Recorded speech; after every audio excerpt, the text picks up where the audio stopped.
Bab 11. Menjalani kehidupan perkawinan.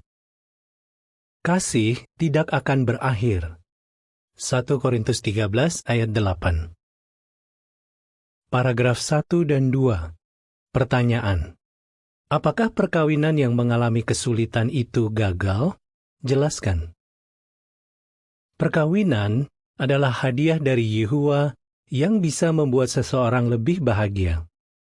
Tapi, setiap perkawinan akan punya masalahnya sendiri. Bahkan, masalah perkawinan bisa saja seperti tidak ada habisnya, sehingga suami istri bisa merasa tidak dekat lagi. Kita tidak perlu heran jika perkawinan kita kadang mengalami kesulitan. Tapi, itu tidak berarti bahwa perkawinan kita telah gagal. Bahkan, pasangan yang menghadapi masalah perkawinan yang berat pun telah berhasil memperbaiki hubungan mereka dan memperkuat perkawinan mereka. Bagaimana caranya? Teruslah mendekat kepada Allah dan pasangan hidup. Paragraf 3 dan 4. Pertanyaan. Apa yang bisa terjadi dalam kehidupan perkawinan? Perkawinan menyatukan dua orang yang berbeda. Mereka mungkin punya selera, cara berpikir, cara bertindak, latar belakang, dan budaya yang berbeda. Jadi, dibutuhkan waktu dan upaya agar seseorang bisa mengenal dan memahami pasangannya dengan baik. Tapi lama-kelamaan, suami dan istri bisa menjadi terlalu sibuk dengan urusan masing-masing sehingga mereka semakin menjauh. Mereka seperti menjalani kehidupan sendiri-sendiri. Apa yang bisa membantu mereka untuk dekat lagi? Paragraf 5. Pertanyaan A. Apa yang bisa membantu orang Kristen lebih mendekat kepada pasangannya? Pertanyaan B. Menurut Ibrani 13 ayat 4, bagaimana seharusnya kita memandang perkawinan? Yehuwa memberikan nasihat terbaik yang bisa membantu kita dan pasangan untuk mendekat kepadanya dan kepada satu sama lain. Dia berkata, perkawinan harus dihormati semua orang. Ibrani 13 ayat 4. Kita biasanya menghormati sesuatu yang kita anggap berharga dan bernilai. Kita melindungi dan tidak menganggap remeh hal itu. Yehuwa ingin kita memandang perkawinan seperti itu. Kasih kepada Yehuwa memperkuat perkawinan. Paragraf 6. Pertanyaan. Menurut Matius 19 ayat 4-6, bagaimana Yehuwa memandang perkawinan? Yehuwa adalah pencipta perkawinan. Putranya, Yesus berkata, apa kalian belum pernah baca bahwa awalnya Allah menciptakan manusia sebagai laki-laki dan perempuan?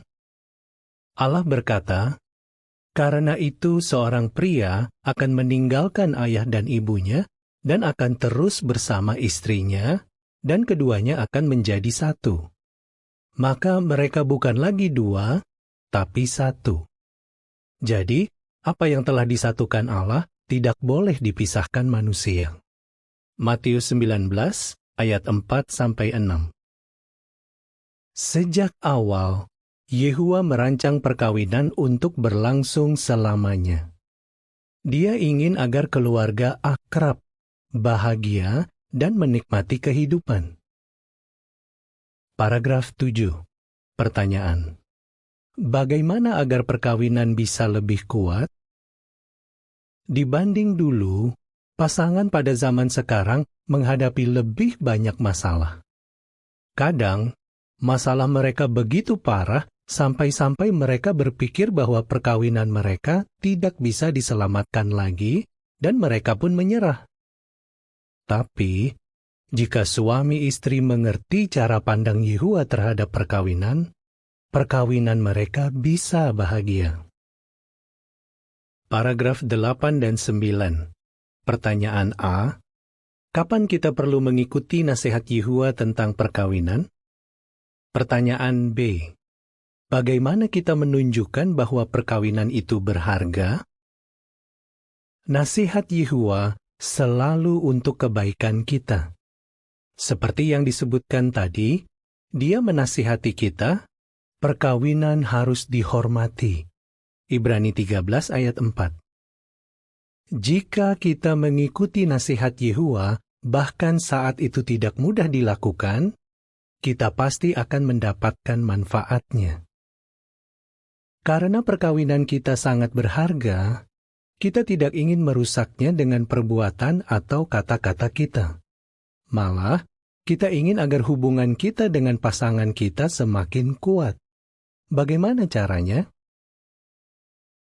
Hormati perkawinan dengan kata-kata dan perbuatan. Paragraf 10 dan 11. Pertanyaan A. Masalah serius apa yang dialami beberapa pasangan? Pertanyaan B. Mengapa cara kita berbicara kepada pasangan kita itu penting? Seseorang bisa menyakiti pasangannya dengan berbagai cara. Kita tahu bahwa orang Kristen tidak boleh memukul atau melakukan apapun yang membahayakan pasangan mereka. Meski begitu, kita mungkin melukai pasangan kita dengan kata-kata. Kata-kata bisa seperti senjata. Seorang wanita berkata, "Suami saya sering melukai saya dengan kata-kata yang menyakitkan.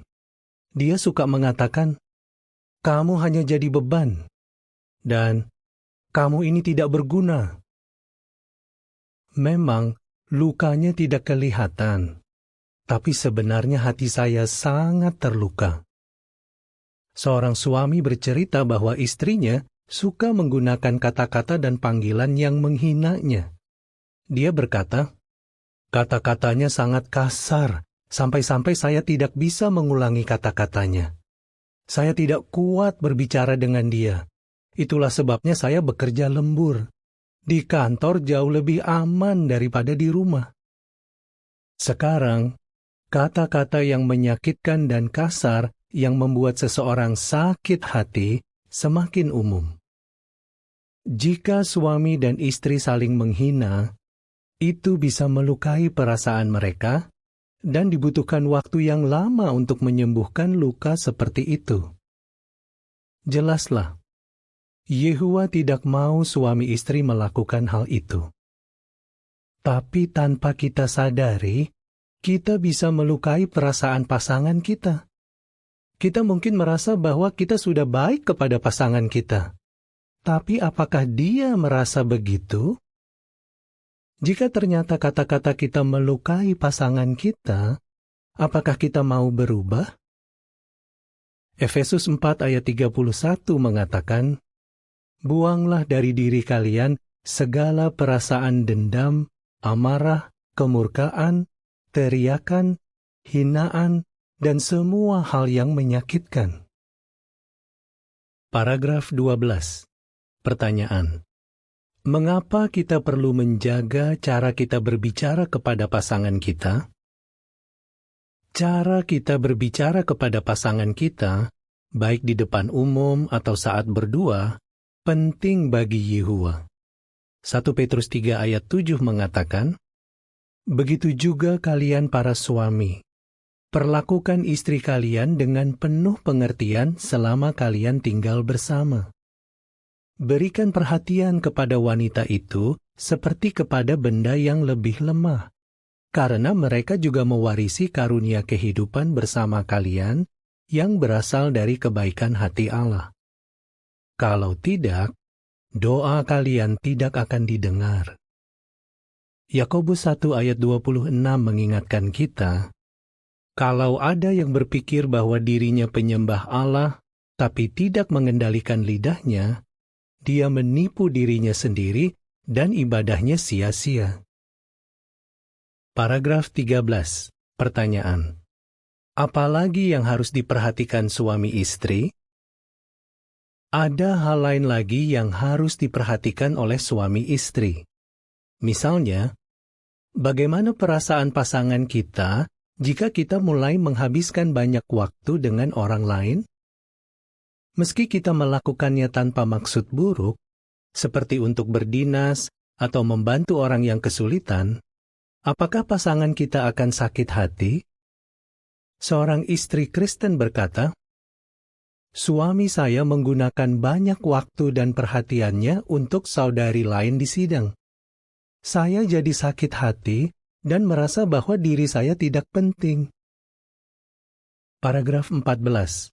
Pertanyaan A. Prinsip apa yang kita pelajari dari Kejadian 2 ayat 24? Pertanyaan B. Apa yang perlu kita pikirkan? Sebagai orang Kristen, kita punya tanggung jawab terhadap orang tua dan saudara-saudari di sidang. Tapi, setelah kita menikah, tanggung jawab utama kita adalah terhadap pasangan kita. Yehua berkata bahwa seorang suami akan terus bersama istrinya. Kejadian 2 ayat 24. Perasaan pasangan kita seharusnya sangat penting bagi kita. Pikirkanlah, apakah saya memberi pasangan saya waktu, perhatian, dan kasih sayang yang dia butuhkan dan layak dia dapatkan? Paragraf 15. Pertanyaan. Mengapa orang Kristen yang sudah menikah tidak boleh terlalu dekat dengan seseorang yang bukan pasangannya? Jika kita terlalu dekat dengan orang yang bukan pasangan kita, perkawinan kita bisa bermasalah. Kita bisa terbawa perasaan dan mulai menyukai orang itu. Perasaan itu bisa bertumbuh dan membuat kita melakukan hal yang menodai perkawinan kita. Perkawinan tidak boleh tercemar. Paragraf 16. Pertanyaan.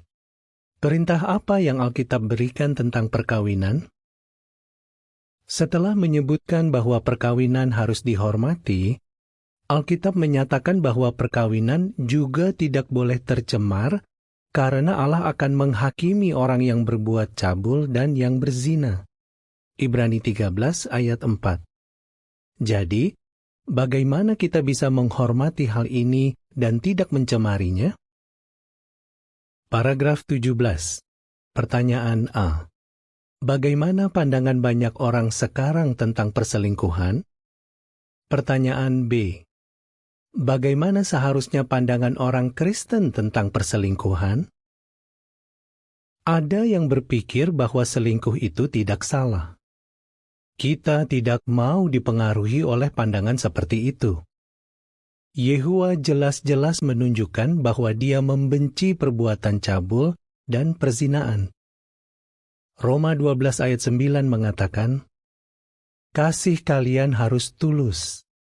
Kalian harus benar-benar membenci apa yang buruk dan menyukai apa yang baik."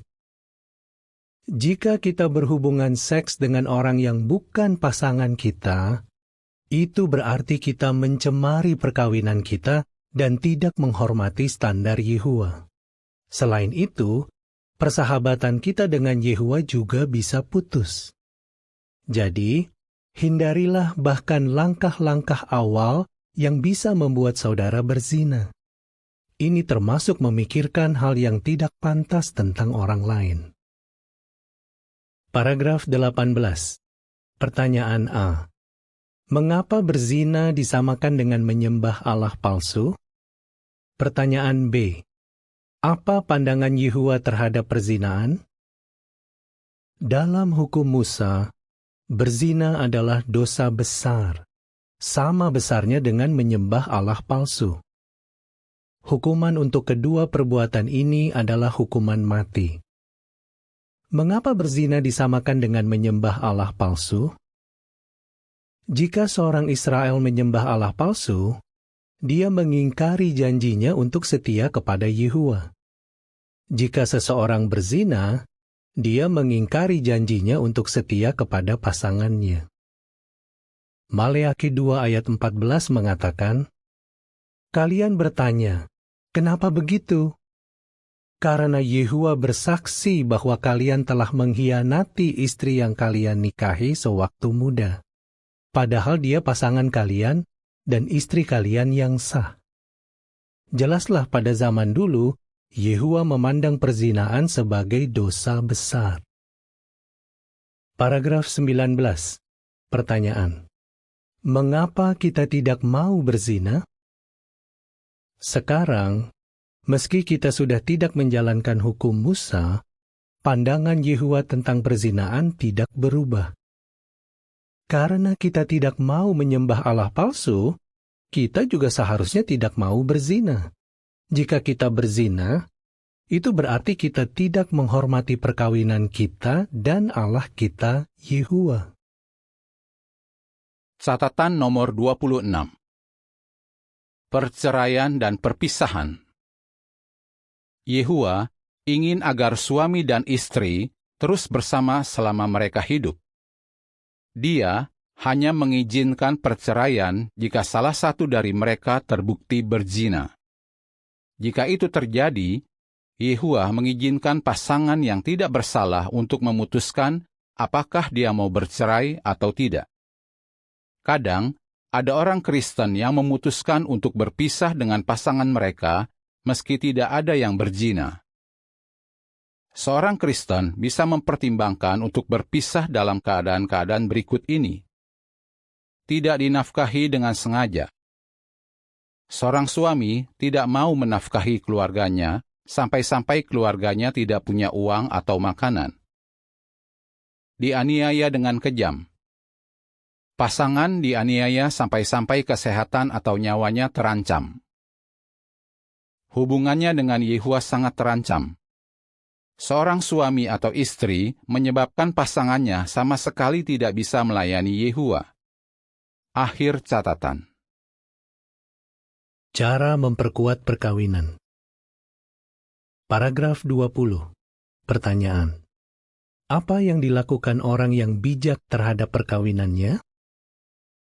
Bagaimana kita bisa memperkuat perkawinan kita? Alkitab berkata, dengan hikmat rumah dibangun, dan dengan pengertian itu dibuat kokoh. Amsal 24 ayat 3, catatan kaki. Sebuah rumah bisa terasa sepi dan kosong, atau nyaman, menyenangkan, dan kokoh. Begitu juga dengan perkawinan. Orang yang bijak akan membuat perkawinannya menyenangkan dan kokoh. Paragraf 21. Pertanyaan. Bagaimana agar Alkitab bisa memperkuat perkawinan? Setelah menyebutkan tentang rumah, Alkitab melanjutkan, dengan pengetahuan kamar-kamarnya akan dipenuhi berbagai harta yang indah dan berharga. Amsal 24 ayat 4. Artinya, apa yang kita pelajari dari Alkitab bisa membuat perkawinan kita menjadi lebih baik. Saat kita membaca Alkitab dan publikasi saksi-saksi Yehuwa bersama pasangan kita, bahaslah caranya menerapkan apa yang dipelajari. Carilah kesempatan untuk menunjukkan perhatian, kebaikan, rasa sayang, dan hormat kita kepada pasangan. Mintalah bantuan Yehuwa agar kita bisa punya sifat-sifat yang dibutuhkan untuk memperkuat perkawinan kita dan membuat kita semakin dicintai pasangan kita. Paragraf 22. Pertanyaan. Mengapa kita perlu mencintai dan menghormati pasangan? Kita perlu berbuat yang terbaik untuk menunjukkan kepada pasangan kita bahwa kita mencintai dan menghormati mereka. Dengan begitu, perkawinan kita bisa menjadi lebih menyenangkan dan kuat. Dan yang terpenting, kita akan membuat Yehuwa senang. Prinsip Alkitab. 1. Perkawinan kita bisa memuliakan Yehuwa. Kasih tidak akan berakhir. 1 Korintus 13 ayat 8. Apa yang bisa membantu kita mengatasi kesulitan dalam perkawinan? Pengkhotbah 5 ayat 4 dan Matius 19 ayat 4-6. Setiap perkawinan punya tantangannya, tapi jangan cepat menyerah. Mazmur 25 ayat 4, Yesaya 48 ayat 17 dan 18, dan Matius 6 ayat 33 dan 34. Jika suami dan istri terus mendekat kepada Yehuwa, perkawinan mereka bisa semakin kuat. 2. Kata-kata dan tindakan kita memengaruhi perkawinan kita. Mereka akan menjadi satu. Kejadian 2 ayat 24. Bagaimana agar kita tidak menyakiti pasangan kita? Matius 5 ayat 28 dan Efesus 4 ayat 31. Tetaplah setia kepada pasangan, bahkan dalam pikiran kita. Pikirkan perasaan pasangan kita. Jika kita menyadari bahwa kita menyakiti pasangan kita, berubahlah. Galatia 5 ayat 15. Kita pasti tidak ingin membuat pasangan kita terluka atau sakit hati. Kata-kata yang kasar hanya akan merusak perkawinan. Amsal 5 ayat 18 dan Ibrani 13 ayat 4. Yehuwa memandang perzinaan sebagai dosa besar. Kita harus bertekad untuk tetap setia kepada pasangan dan menganggap perkawinan kita berharga. Kita tidak ingin melakukan apapun yang tidak menghormati Yehuwa atau pasangan kita. 3. Kita bisa memperkuat perkawinan kita. Dengan hikmat, rumah tangga dibangun. Amsal 24 ayat 3. Apa yang bisa kita lakukan agar perkawinan kita bahagia dan kuat? Amsal 24 ayat 4. Matius 6 ayat 14 dan 15. Roma 12 ayat 2 dan 1 Petrus 3 ayat 1. Sediakan waktu untuk berkomunikasi dengan pasangan.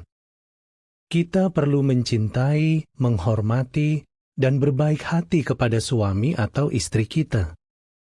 Belajarlah untuk cepat memaafkan. Amsal 14 ayat 1 dan 31 ayat 29. Filipi 1 ayat 9 dan 2 ayat 4 dan 1 Petrus 3 ayat 7. Mintalah bantuan Yehuwa agar bisa menjadi suami atau istri yang lebih baik. Selalu cari cara untuk lebih baik hati dan perhatian kepada pasangan. Roma 12 ayat 10 dan 1 Petrus 4 ayat 8. Jika kita berbuat yang terbaik untuk mencintai dan menghormati pasangan kita bisa memperkuat perkawinan kita dan membuat Yehuwa senang.